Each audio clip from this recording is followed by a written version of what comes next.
రైతు భరోసా కార్యక్రమంలో భాగంగా వ్యవసాయ యోగ్యమైన భూములన్నింటికి రైతు భరోసా పథకం కింద నిధులను ఇవ్వడం జరుగుతుంది. గత ప్రభుత్వం రైతు బంధు పథకంలో భాగంగా సంవత్సరానికి 10,000 ఇస్తే మా ప్రభుత్వం ప్రజాపాలనలో రైతులందరికీ సంవత్సరానికి 12,000 రూపాయలు ఇవ్వాలని నిర్ణయం తీసుకున్నది.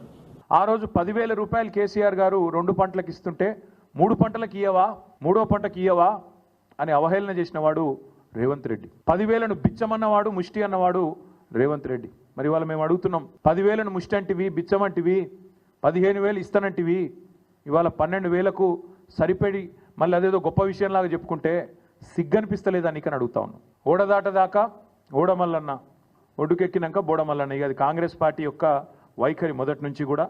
కేసీఆర్ గారు రైతు బంధుగానే ఉంటారు, రేవంత్ రెడ్డి రాబందుగానే మిగిలిపోతాడు, రైతుల పాలిట రాబందుగానే మిగిలిపోతాడనే మాట నేను ఖచ్చితంగా చెప్తా ఉన్నాను.